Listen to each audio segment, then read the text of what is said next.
Welcome to Easily Entertained, a show dedicated to appreciating all the best parts of entertainment. My name's Bryson Olson, and I'm a filmmaker and a lover of all forms of storytelling. Here I will bring you along as we critique and analyze stories with a more positive take on why we enjoy them, and bring a new appreciation to the world of entertainment. Welcome back to Easily Entertained. I'm your host, Bryson Olson, here to talk to you about all things entertainment. Today we are going to be talking about the new Netflix movie that came out on the 7th, written by Richard Linklater. Jeez, I can't speak today. Richard Linklater and Glen Powell, Hitman. Glen Powell also stars in it, and it tells the story of Gary Johnson, an undercover hitman working for the police who eventually falls in love with one of the suspects that he's trying to catch. It is actually based on a true story that Glen Powell read, which I think is pretty cool. He read it back in Texas Monthly in, I believe it was 2001, about the real story of Gary Johnson. So without further ado, let's begin with becoming a hitman. So as they state in the movie, real hitmen don't really exist. Not in the way that you really think they do. So hitmen do actually exist, and they state it in the movie that it is more retail hitmen that don't really exist. It's really often just for mobsters and crime bosses, and a lot of people think that if they look hard enough they can find them, but it's not really going to be that way. Retail hitmen are not an actual thing. So the movies have fooled you on that. And so to play on this, in the movie and in the real story of Gary Johnson, the police would perform sting operations for the people that think hitmen are real and are trying to actually hire one. They're trying to pay someone to kill somebody they know. And, obviously you're going to get caught and sent to jail for that because you're trying to orchestrate the murder of somebody. So not really a good idea. But since people believe they exist, even though they don't, the character as well as the real person would take advantage of that. So Gary Johnson, he would work with the police, and he used it to his advantage. He would use some amazing acting skills, the real life one, not just in the movie version, which is played by Glen Powell, who is a great actor, but the real Gary Johnson as well just had great acting skills, and he could really commit to the bit, and people would believe it. So he would really play into the personas that he had to capture, and in the movie they had to capture the essence of what a hitman would be like to most people. And Gary Johnson would do this as well. You dress differently, you act a different way, you change your accent if necessary. And throughout the movie, you see a few different hitmen personas, some of which are actually based on the real ones that Gary Johnson did in real life, which is kind of cool. Like they would read the recordings. They would hear the recordings and kind of take some inspiration from that, as well as like descriptions.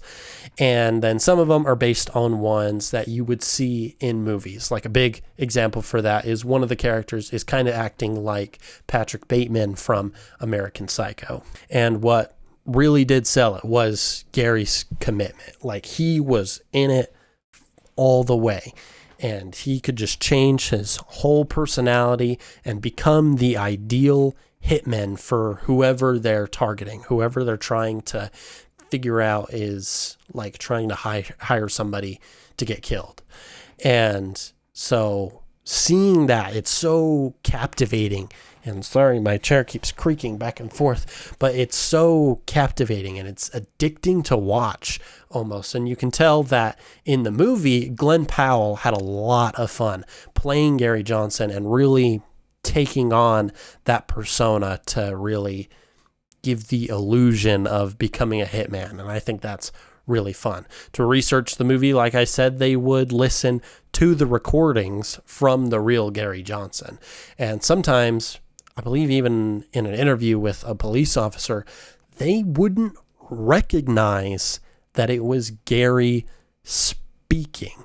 They just would hear the recording and it's like a whole different person.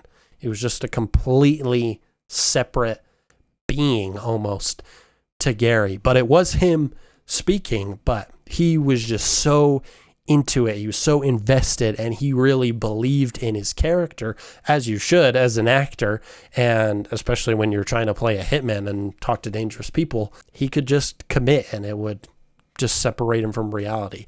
Like the first time that in the movie Gary is a hitman, he describes the craziest way of disposing a body, like only something that like a hitman could actually come up with. It's like disposing a body, like separating the head and the body. So, kind of breaks up part of that. Throwing fingerprints away every 5 miles as you're driving to dispose of the body. Putting a stick of dynamite and gone in the head, and just bits get everywhere and all the teeth go everywhere. It's kind of some twisted stuff.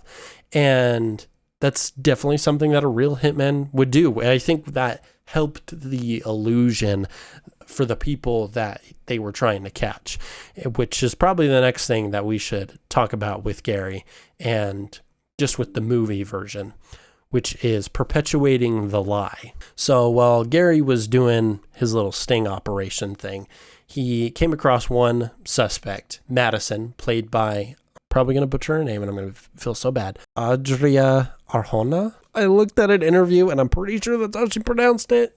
And I hope that's how I properly conveyed it. And I'm sorry if it doesn't. I'll make sure it's at least spelled right in the captions. But oh my goodness, these two, for Madison and Gary, on screen have the most unbelievable chemistry imaginable. It's so good. It is so crazy good, and I love it.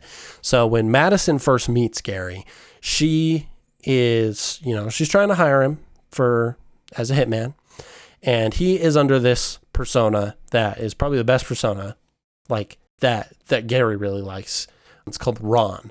Ron's he's very suave, he's personable, but he can still be like stern and serious when he really needs to be. But he's kind of like he's like your typical action hero, very charming, has a lot of charisma, and, he's just someone everyone wants to be or wants to meet.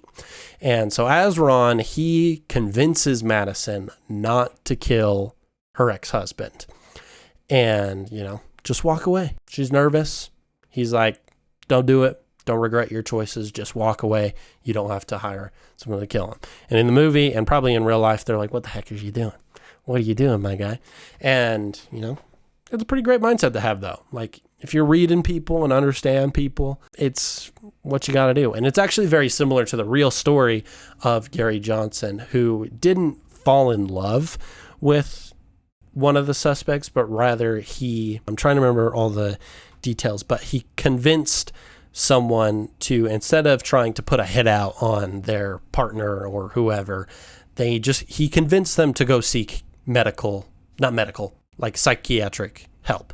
Like, hey, go see a therapist, go figure out what is actually bothering you, not just them. And I feel like that's a great mindset and message to kind of convey in the movie. But so the difference is in the movie that Gary actually does fall in love with one of the suspects. And, they keep up this persona while they're dating for Madison and Gary because, he appeared to her as a hitman. So he's Ron for pretty much the majority of the time he is with her. And as they're keeping up this persona, both of them, Gary and Madison, are falling in love with this Ron persona. Gary likes how it makes him feel, and Madison likes how it makes her feel. And oh my goodness, because Ron is so freaking suave and charming, they have so much freaking sex in this movie, which is fine. That's not necessarily bad, but I watched it with my mom, which made it so awkward to watch. I'll just say that, but I digress. Like I said, the two have just really good chemistry on screen, and I feel like that it sells the romance a lot more. I feel like sometimes with rom-coms, it doesn't always feel like you're actually in it, and,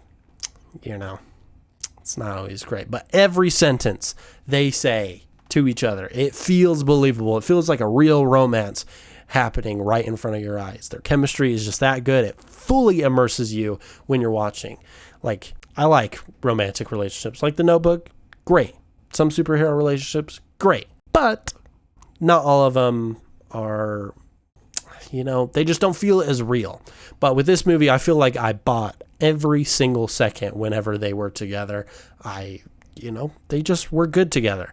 And the way they acted and the way the actors act with each other, they just have such good chemistry, and you can really buy every single moment with them. And so, like, when I was watching some research and interviews and stuff for the episode, like, I was just seeing them having a grand old time. Anytime they were doing interviews together, it really is just both of them have good chemistry, and it translates onto the screen.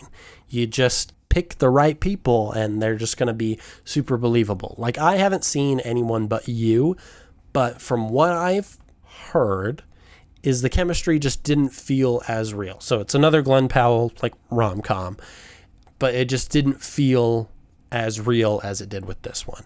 And so I need to watch that one and actually confirm that for myself. But I just like the energy that they provide. I think it's really good actors just coming together. I think it's awesome.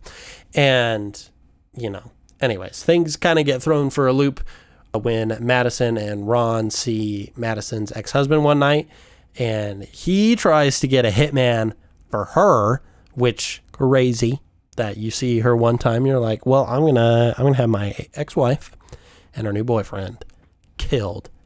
Crazy mindset to be in. Maybe don't do that. But because Ron is the hitman that he meets with, he goes and warns Madison that the ex-husband is friggin' crazy. He's very volatile, and it's not great. And so she ends up killing him first, which is not the greatest idea. If she was doing it in self-defense, maybe that would have been fine.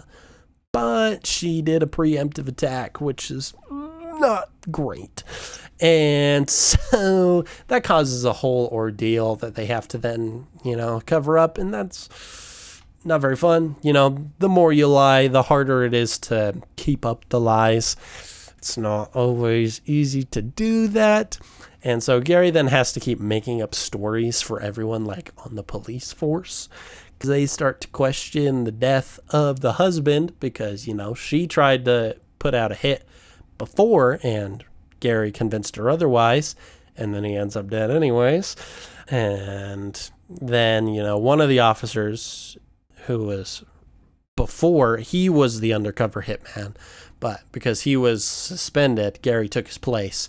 And so he already suspects something, and it's kind of goes a little wild. So Gary lets Madison know who he really is. He's like, I haven't actually killed anybody. That was all a lie.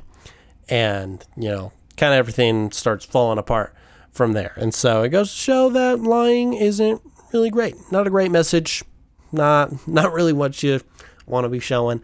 And, by the end of the movie, it does work out because it is a rom-com. Everything kind of has its happy little ending to it.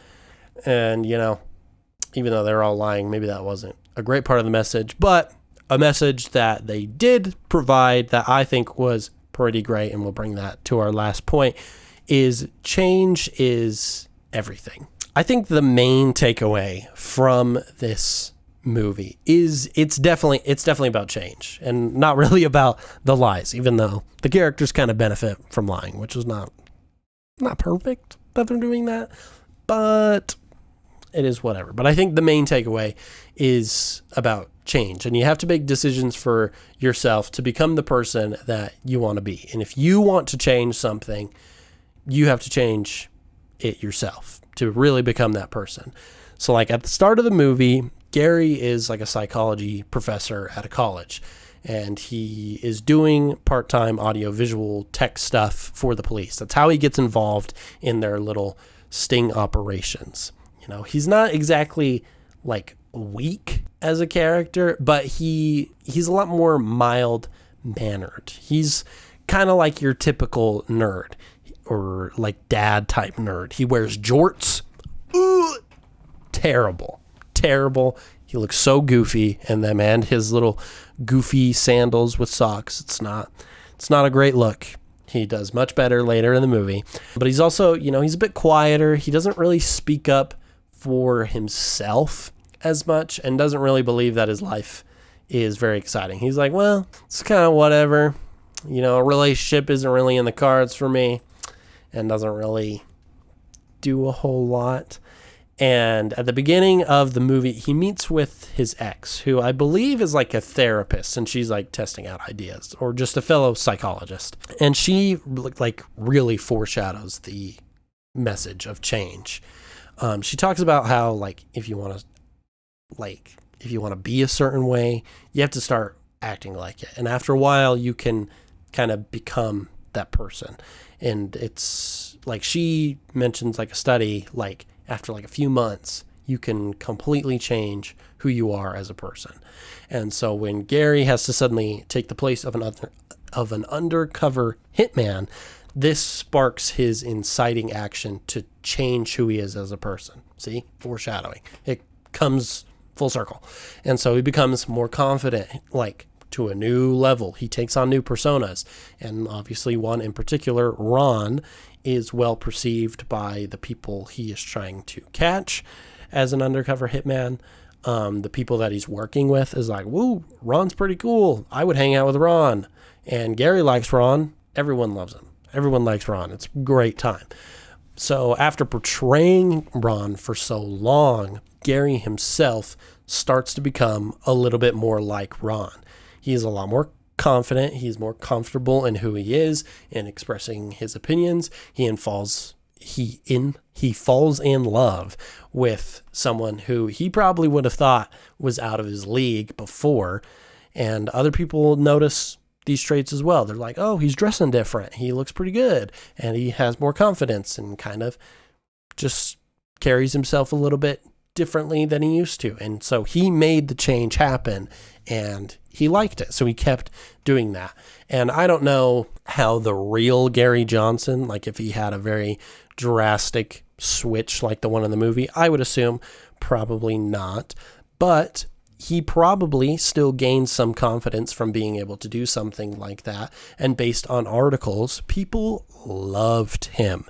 Much like Ron, he was a people person and he got along with pretty much everybody. Even the people he was talking to as a hitman, he understood people and he could cater his own personality to make other people feel comfortable and in turn make himself feel a lot more comfortable. And by the end of the movie, Gary has found like a good medium between his real personality and the alter of Ron. And it feels like someone that we can all kind of relate to and want to be like. I think having a movie like this that just kind of expresses that idea of change, and like just because from the outside you seem a certain way doesn't mean that you can't change that perception for yourself and for others. I feel like I've noticed it a lot in myself as I have gotten older, just because like when I was in high school, I was a bit more shy. Like I was quieter around people I didn't know. I preferred to be at home. I eventually got like interested in theater like near the end of high school and became a bit more sociable in that way. It kind of helped get me out of my shell a little bit. And when I went to college, I started off my first year and a half, I was in theater, but I found it wasn't for me. I was not extroverted enough for the theater kids. No hate to them. Sometimes they're a little cringe, but it just wasn't for me most of the time. And so I eventually switched more over to like video production and communications type stuff. And that I loved. I kind of found a happy middle ground, and these changes gave me a lot more confidence. I became a bit more proud of who I was. I could express myself a lot better. I could say what I actually wanted to say, and it made me into a person that I like a lot more now. And are there still some things that I would want to change? Absolutely. I would like some six-pack abs. I think that would be pretty great. That would be awesome. I would not complain about that, but That is something that I got to work on for myself. That's a change that I can make happen, or at least get close and work towards that. But, change is always a good thing. You control what you want to be and what you want people to see you for. Most will see you for who you want to be perceived. And for those who judge and don't understand what you are actually like, they should remember that looks are not what they seem. And that was Hitman, a truly wonderful movie that really keeps you immersed and has fun playing with the rom-com genre, making it a bit more of a romantic dark comedy, and it gives you a bit more than what you were really expecting. It goes beyond the looks of the trailer and the posters. And so before we go, we have our rating to do, of course. And if you don't know the easily entertained rating scale, because we got to have our own thing because we love so many things, from least to worst, it is garbage, once is fine, right mood, quotable, go to, and all day, every day. And I would give Hitman, I'd say, an all day, every day. I really had such a good time watching it. The acting was absolutely phenomenal from everybody. And the chemistry between the two leads was just so convincing. And the story just had me hooked from the beginning and feeling tense at some points, oh no, Gary's going to get caught at this point. So for those reasons, I will give Hitman an all day, every day. And finally, we get into our question of the week. This question is just to get you involved in the discussion about our weekly video, and you can respond in the comments on Spotify, on our social medias, wherever. And this week's question is, what would your Hitman persona be like? I personally, I don't really know. I think I would want to be cool, like a persona like Ron, because who wouldn't want to be like that? I think that would be great. But I also think it would be fun to go a little bit more over the top, have a role that's a bit more out there. One of the personas that Gary takes is kind of like this British one in the movie. And I think it's fun in a kind of weird, unnerving kind of way. He's almost like a professor type thing, mad scientist kind of idea almost, but pretty calm and collected. And that is probably something I would want to do myself. A way more over the top character. I just think that would be pretty fun. So let us know what your Hitman persona would be. And that is it for this week's episode. If you enjoyed, be sure to like the episode and subscribe so you can get notified of all the latest episodes, and check out all of our social medias. And until next time, bye. You have been entertained.